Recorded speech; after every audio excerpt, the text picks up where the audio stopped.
Hi hello welcome to our channel V N creativities. நம்ம சேனலில் எதை பற்றி பார்க்க போகிறோம்னா என்னோடய ஒன் டே வீலாக் பற்றி தான் பார்க்க போகிறோம். உங்கள் எல்லாத்துக்குமே தெரியும், இப்போ நாங்கள் எங்கள் லைஃப்லேயே ஒரு சேடான பாட்டை கோ த்ரூ பண்ணிகிட்ருக்கோம். அதுக்கு என்ன ரீசன் அப்படின்றத நான் ஆல்ரெடி பழைய வீடியோவில் சொல்லியிருக்கேன்.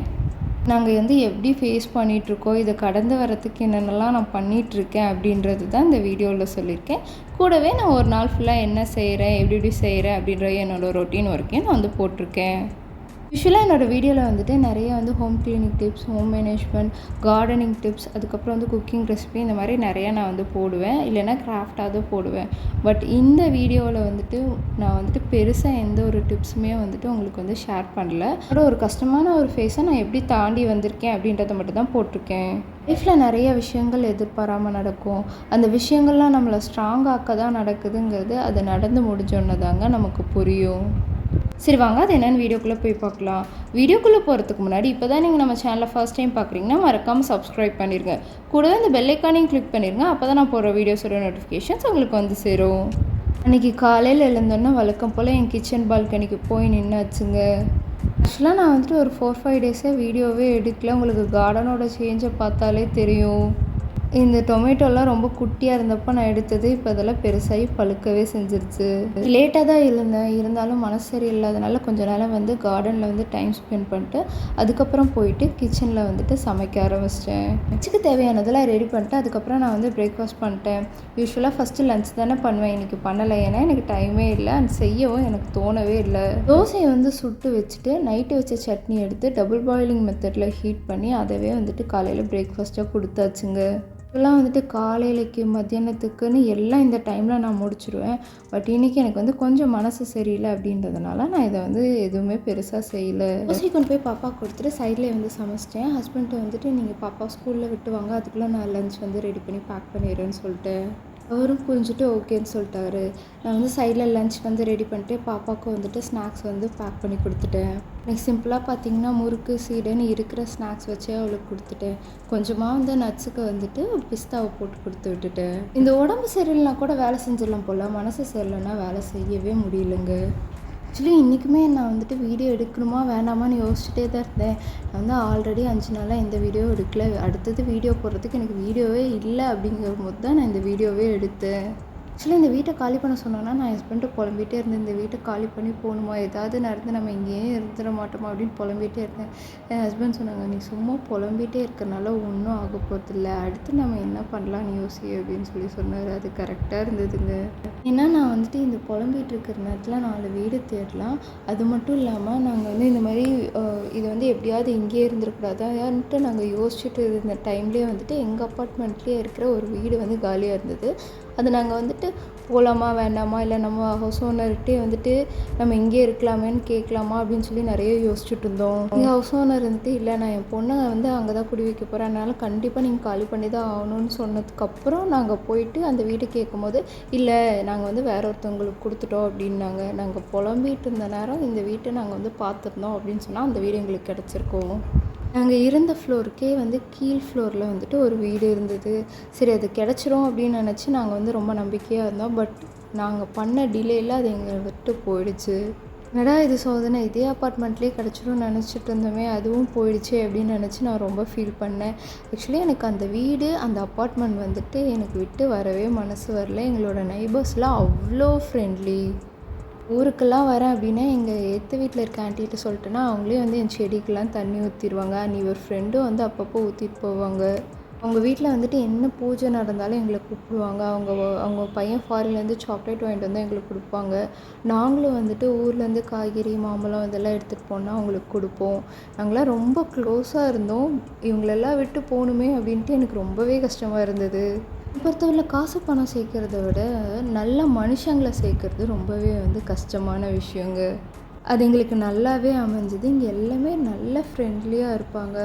என்னோடய கசினோட அப்பார்ட்மெண்ட்டில் சொன்னாங்க, அவங்க எதிர்த்தில் பார்த்தா கூட பேச மாட்டாங்களாம், மூஞ்சை திருப்பிட்டு போயிடுவாங்களாம், அந்த மாதிரி இருப்பாங்களாம். பட் இங்கெல்லாம் எல்லோரும் நல்லா பேசுவோம், நல்லா பழகுவோம். இவங்களெல்லாம் விட்டுட்டு எப்படிடா போகிறதுன்னு நான் ரொம்பவே ஃபீல் பண்ணேங்க. என் ஹஸ்பண்ட்ட சொல்லிட்டேன், நம்மளுக்கு வந்து இதே அப்பார்ட்மெண்ட்டில் ஏதாவது ஒரு வீடு இருந்தால் வந்துட்டு நல்லாயிருக்கும். மேக்ஸிமம் இதே அப்பார்ட்மெண்ட்லேயே வந்து ட்ரை பண்ணுங்க அப்படின்னு சொல்லியிருந்தேன். ஈவன் நான் இதே வீட்டில் இருந்தணும்னு வேண்டுதல்லாம் வச்சுருந்தேன். ஆக்சுவலாக ஹஸ்பண்டையும் பாப்பாவையும் ஆஃபீஸ் அனுப்பிச்சிட்டு இதெல்லாம் வந்துட்டு க்ளீன் பண்ணி வைப்பல, எனக்கு வந்து க்ளீன் பண்ண மனசே வரல. நான் கொஞ்சம் நேரம் இதெல்லாம் பார்த்துட்டு அப்படியே உட்காந்துட்டேன் சேரில் உட்காந்துட்டே தான் வீடியோ எடுத்தேன். இது எடுத்து வைக்கணும்னு எனக்கு மனசே வரல. சரி நம்ம இப்படியே இருந்தால் வீடு வந்துட்டு நல்லா இருக்காது அப்படின்னு சொல்லிட்டு இதெல்லாம் எடுத்து வச்சுட்டு அதுக்கப்புறமா ஒரு காஃபி போட்டு என் கார்டனில் போய் நின்று குடிச்சேங்க. எனக்கு என் கார்டன் தாங்க என்னோடய ரெஃப்ரெஷ்மெண்ட்டே. இங்கே போய் நின்றுட்டு என்னோடய கார்டனில் இருக்கிற ஒவ்வொன்றையும் பார்த்து ரசிச்சுட்டு இருந்தேன். மனசுக்கு அவ்வளோ ரிலாக்ஸ்டாக இருந்தது எனக்கு. எனக்கு வந்து யூஸ்வலாகவே கார்டனிங்னால் ரொம்ப பிடிக்கும். என்னோடய அம்மா வீட்டில் நான் இருக்கும்போது நிறைய செடி வச்சு நல்லா பார்த்துட்ருந்தேன். அப்படி இருந்த எனக்கு வந்து அப்பார்ட்மெண்ட் லைஃப் வந்து சுத்தமாக செட்டாகவே ஆகலை. அப்போ வந்து எனக்கு கை கொடுத்தது இந்த பிளான்ஸ் தாங்க. ஏன்னா அப்போ வந்துட்டு பாப்பா இல்லை, ஹஸ்பண்டும் ஆஃபீஸ் போயிடுவார். தனியாக வீட்டில் இருக்கும்போது எனக்கு ரொம்பவே கஷ்டமாக இருக்கும். அப்போ நான் வந்து நான் ஆறுதல் தேடிக்க வளர்த்தது தான் இந்த செடியெல்லாம். அப்போவும் சரி இப்போவும் சரி இந்த செடிகள் தான் வந்துட்டு எனக்கு ஆறுதல் கொடுக்குது. இந்த பூவை பாருங்கள், இதை பார்க்கும் போதே மனசுக்குள்ளே அவ்வளோ ஒரு புத்துணர்ச்சி வருதுங்க. காஃபி குடித்த கப்பை கூட வந்து வாஷ் பண்ணலாம், அப்படியே வச்சுட்டு வந்துட்டு இந்த கார்டனில் அப்படியே நின்றுட்டேன். இதெல்லாம் பார்த்து ரசிக்கும் போது மனசுக்கு ரொம்ப ரிலாக்ஸ்டாக இருக்குது. ஒரு மாதிரி நமக்கு பாரமாக இருக்குல்ல மனசு, அது அப்படியே வந்து லைட்டாக குறையிற மாதிரி இருக்குங்க இதெல்லாம் பார்க்கும்போது. எனக்கு வந்துட்டு இந்த மாதிரி கார்டனும் அதுக்கப்புறம் என்னோடய ஆர்ட் ஒர்க்கும் தாங்க என்னோடய மெடிடேஷன். இப்போ என்னால் வந்துட்டு முன்ன மாதிரி வந்துட்டு ரொம்ப நேரம் உட்காந்து பொறுமையாக ஆர்ட் ஒர்க் பண்ணவே முடியல.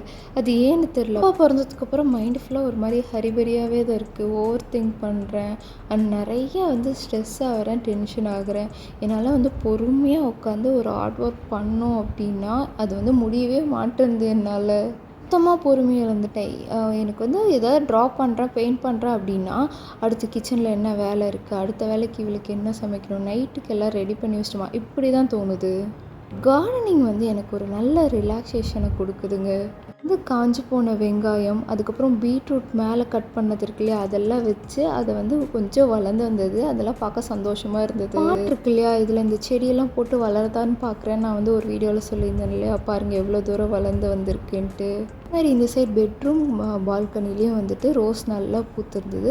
சரி இதெல்லாம் பறித்து இன்றைக்கி சாமிக்கு வச்சு கும்பிடலாம் அப்படின்னு சொல்லிட்டு இதெல்லாம் பறிச்சுட்டு அப்படியே வீடியோ எடுத்துகிட்டு கொஞ்சம் நேரம் அங்கே வந்து டைம் ஸ்பெண்ட் பண்ணிட்டு இருந்தேன்.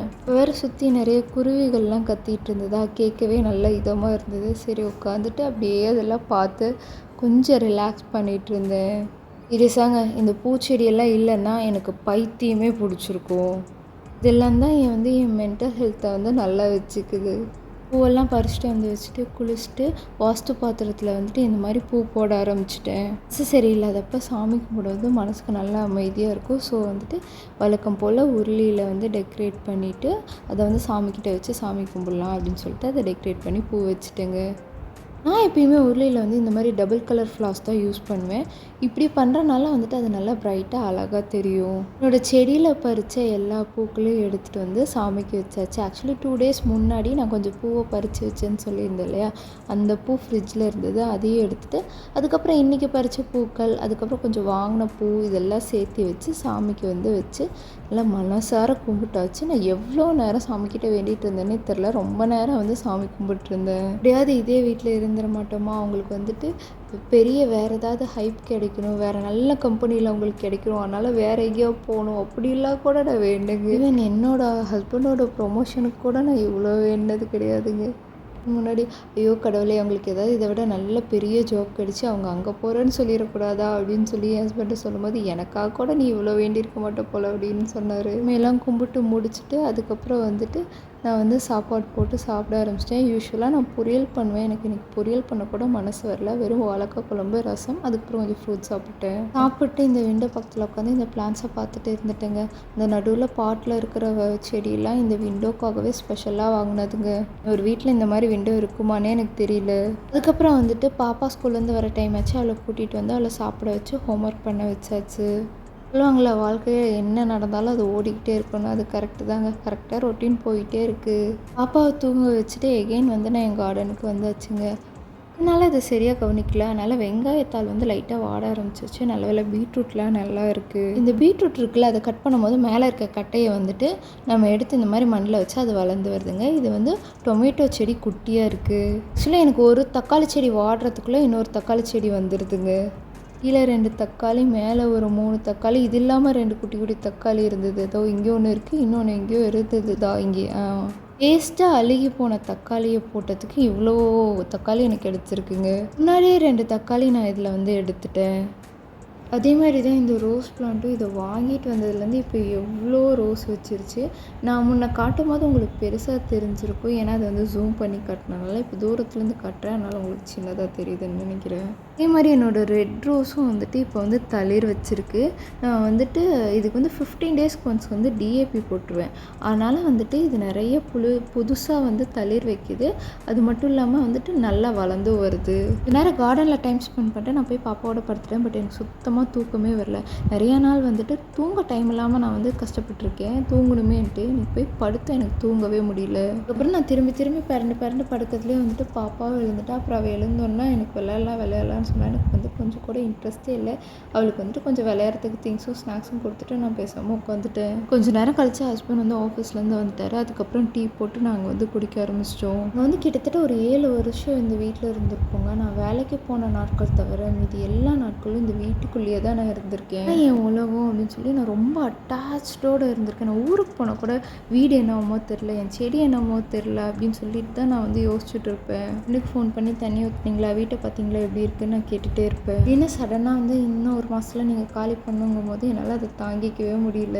இருந்தாலும் இது அவங்க வீடு, நம்ம ஒன்றும் சொல்ல முடியாது அப்படின்னு சொல்லிட்டு நாங்கள் ஓகே சொல்லிட்டோம். குடிச்சிட்டு கொஞ்சம் வீடு தேடிட்டு அதுக்கப்புறம் நைட்டுக்கு சிம்பிளாக தக்காளி குழம்பு வச்சு தோசை சுட்டு சாப்பிட்டாச்சு. 12-1 மணி வரல இதை பற்றி பேசிகிட்டே உட்காந்துட்டு அதுக்கப்புறம் தான் தூங்கணும். வெளியே ரொம்ப அட்டாச்மெண்ட்டாக இருக்கக்கூடாது போல்.